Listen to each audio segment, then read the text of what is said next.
जय श्री राम आदरणीय मित्रों, कैसे हैं आप? मैं लक्ष्मीपुत्र डॉक्टर कुमार गणेश हार्दिक स्वागत करता हूं किस्से कुमार से के इस एपिसोड में। मित्रों, ये एपिसोड वैसे तो सभी अद्भुत बातें लिए थे, लेकिन इसमें और भी अद्भुत बात यह है कि यहाँ जिसकी बात हो रही है उसने भी हिंदी सिनेमा पर राज किया एक तरह से, लेकिन जो रिप्लेसमेंट आंसर उत्तर के रूप में जिस चेहरे को लाया गया उस चेहरे ने तो और भी बड़ा राज किया भाई। एक तरह से सत्ता ही अधिकृत कर ली पूरी हिंदी सिनेमा की अभिनेत्रियों की। तो कुल मिलाकर बात यह है कि देखिए, आगे बढ़ो उससे पहले एक बात तो आपको मेरी माननी पड़ेगी कि इस चैनल को सब्सक्राइब कर लीजिए अगर अभी भी नहीं किया है तो, और इसका लिंक भी, इस वीडियो को भी अधिक से अधिक साझा करें, अधिक से अधिक विस्तार दें, प्रचार करें, प्रसार करें, बड़ी कृपा होगी आपकी। और कृपा कृपा एक ऐसा शब्द है मित्रों कि वो रूप बदल बदल कर आता रहता है लोगों के जीवन में, लोगों की जिंदगी। कभी उसका रूप कुछ और होता है, कभी उसका रूप कुछ और होता है, लेकिन मूलतः होती वो कृपा ही है। तो हिंदी सिनेमा में राज कपूर एक ऐसे व्यक्ति का नाम कि जिन पर हिंदी सिनेमा की देवी की कृपा खूब बरसी, आजीवन बरसी। राज कपूर के लिए कहना बड़ा कठिन है कि वे अभिनेता बड़े थे या फिल्मकार बड़े थे, क्योंकि राज कपूर एडिटर बड़े थे या संगीत की समझ रखने वाले के रूप में बड़े थे। राज कपूर के इतने बड़े, इतने विस्तृत व्यक्तित्व को अगर किसी ने पार किया तो वो मनोज कुमार। मनोज कुमार कहानीकार भी थे, संवाद लेखक भी थे, गीतकार भी थे। ये राज कपूर के साथ चीजें नहीं हुआ करती थी। तो राज कपूर एक फिल्म बना रहे थे, टेनिसन की एक कहानी है, लंबी कविता है, कहानी तो खैर उसमें थी, एनक आर्डन। और उस समय हिंदी सिनेमा की वो सबसे लंबी फिल्म हुआ करती थी, हुई थी। और संभवतः विदेश में जाकर इस कदर इतने लंबे चौड़े पैमाने पर शूट की हुई पहली फिल्म थी हिंदी सिनेमा की, रंगीन फिल्म थी। और एक लव ट्रायंगल था, प्रेम त्रिकोण था। वो फिल्म जो है आप समझ ही गए होंगे, राजेंद्र कुमार और वैजयंती माला, गीत संगीत हसरत शैलेंद्र और शंकर जयकिशन, जो कि राज कपूर का अपना एक सेट पैटर्न था, तयशुदा परिपाटी थी। मैं बात कर रहा हूं 1964 में रिलीज हुई फिल्म संगम की।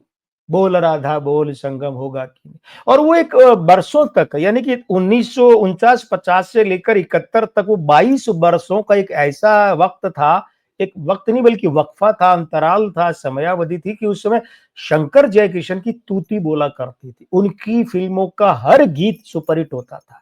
आज तो मर भुक्खड़ ऐसे ऐसे संगीतकार है, एक जरा सी फिल्म है और 6-6, 7-7 संगीतकार, और फिर भी मिलके एक ढंग का गाना नहीं दे पाते। खैर, तो संगम फिल्म 64 में रिलीज हुई, बहुत बड़ी हिट हुई, वो एक और बात है। मैं बात कर रहा हूं संगम फिल्म जब शूट हो रही थी, संगम फिल्म जब शूट हो रही थी, उसको उसकी शूटिंग जारी थी, तो ऐसा कहा जाता है कि राज कपूर और वैजयंती माला के बीच अफेयर आरंभ हो गया।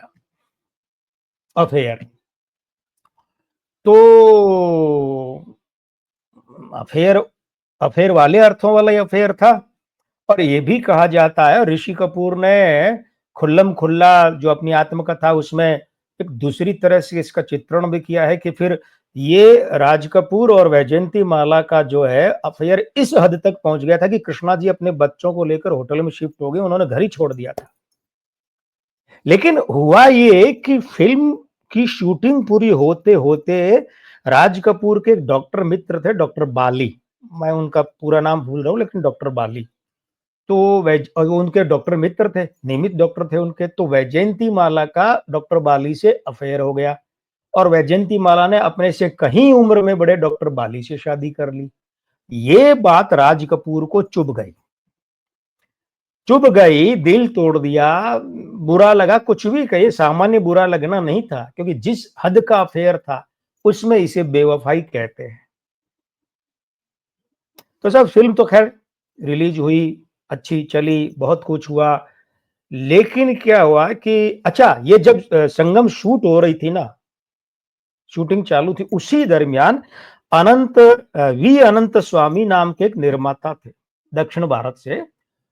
उन्होंने राज कपूर को लेकर एक फ़िल्म बनानी चाही, बात-वात की, बोले साहब मैं फ़िल्म बना रहा हूँ और मैं आपको बतौर हीरो लेना चाहता हूँ।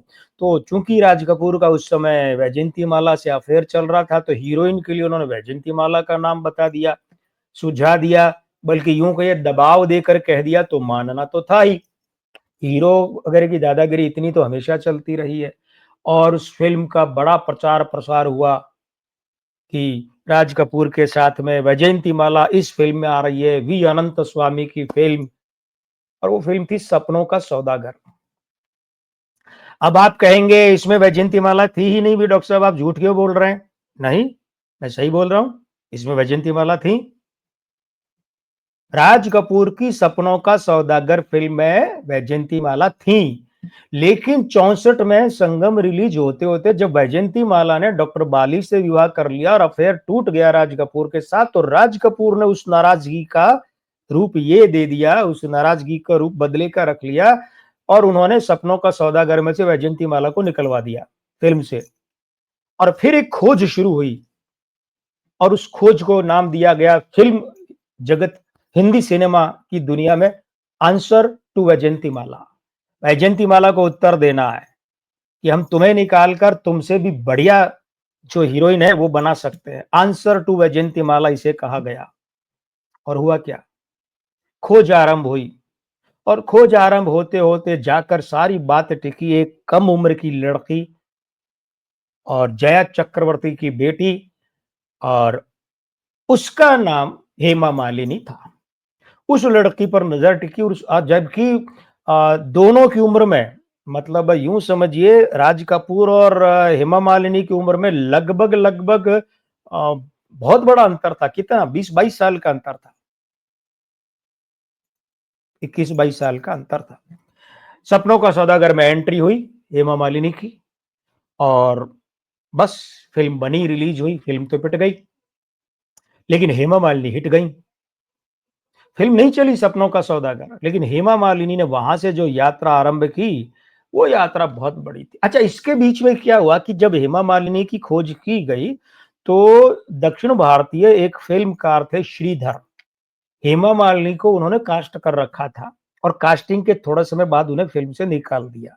ये कहकर कि ये कभी सफल अभिनेत्री बन ही नहीं सकती, हीरोइन ही नहीं, अभिनेत्री नहीं बन सकती ये लड़की। और सपनों का सौदागर वो कास्ट हो गई और उसके बाद में जो है फिर तो साहब एक आध फ़िल्म के बाद हेमा मालिनी का वो जादू चला कि हिंदी सिनेमा पर बरसों तक उन्होंने राज किया। तो आंसर टू वैजयंतीमाला बहुत बड़ा दाँव था जो बहुत बड़ा सफल रहा, है ना?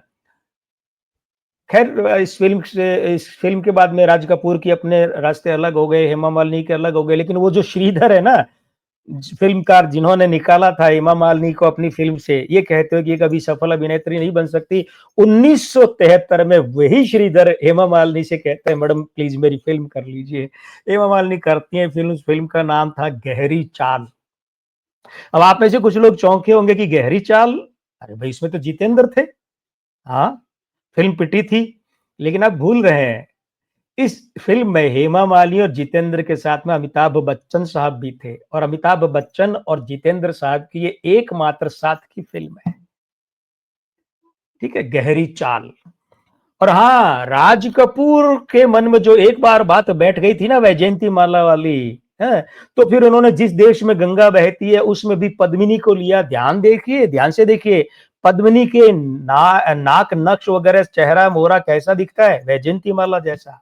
और इतना ही नहीं 1971 में शायद 12 दिसंबर के महीने में 1971 में अपनी सबसे बड़ी फ्लॉप फ़िल्म जो रिलीज़ की थी राज कपूर ने, मेरा नाम जोकर, उसके दूसरे भाग का मोनू उस्ताद याद है क्या आपको? जो पहले लड़का दिखता है फिर पता चलता है तो लड़की है, वो पद्मिनी थी।